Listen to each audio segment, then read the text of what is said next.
दोस्तों नमस्कार, Rajendra Dwivedi, Everett media group. अगर मेरा वीडियो पसंद आए लाइक, सब्सक्राइब और शेयर जरूर करें। पश्चिम बंगाल का चुनाव मात्र एक चुनाव नहीं रहेगा, एक युद्ध में तब्दील हो चुका है और ये लग रहा है कि थमने का नाम नहीं ले रहा है।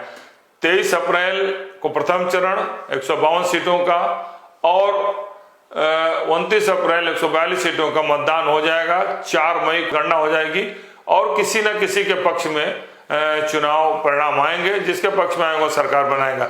लेकिन इस चुनाव परिणाम के बाद उच्चतम न्यायालय के एक निर्णय ने कई तरह के और गंभीर सवाल पैदा कर दिया है, क्योंकि उच्चतम न्यायालय ने कहा है कि फिलहाल 11 अप्रैल तक 34 लाख मतदाताओं ने नाम काटे जाने की अपनी शिकायत दर्ज की थी। तो इस पर सुनवाई करना संभव नहीं है क्योंकि चुनाव प्रक्रिया प्रभावित होगी। लेकिन उच्चतम न्यायालय ने जरूर कहा है कि अगर जीत के अंतर से ज्यादा SIR में नाम काटे गए हैं तो उस पर विचार करेगा। तो विचार करने का क्या मतलब हुआ? क्या वो विधानसभा के चुनाव परिणाम निरस्त किए जाएंगे? मतदाता बचे हैं जिनका नाम कट गया है, उनके लिए उनका नाम का परीक्षण करके फिर से उन्हें मतदान करने का, उन्हीं प्रत्याशियों को मतदान करने का अलग से अवसर दिया जाएगा। क्या होगा? ये बहुत ही गंभीर और असमंजस की स्थिति है। अगर मान लीजिए कि जिस तरीके से आरोप प्रत्यारोप लगाए गए हैं और ये बताया गया है कि 91 लाख जो वोट कटे हैं वो करीब 70 से अधिक सीटों में जहां जीत लीड मार्जिन बहुत कम थी उससे कई गुना काटे गए विधानसभा।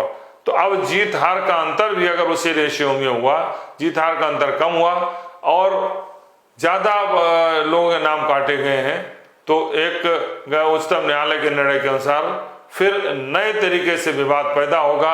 अगर मान लीजिए कि 294 सीटों में बहुमत किसी को बिल्कुल नियरेस्ट इलेक्शन होता है, कम सीटों से चुनाव हार जीत होती है और कोई सरकार बना लेता है।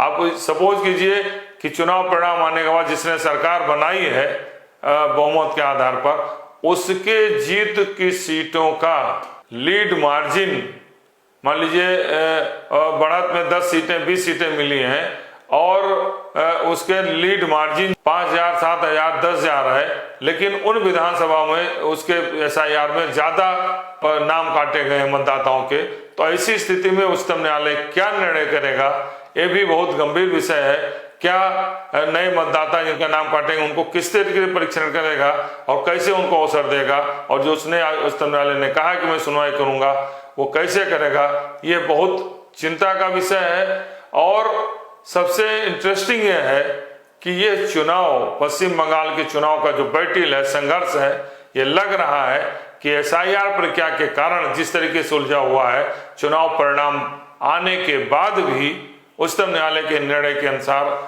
और भी आगे जारी रहा। अगर लीड मार्जिन और SIR में काटे गए नामों की संख्या में काफी अंतर रहा। धन्यवाद।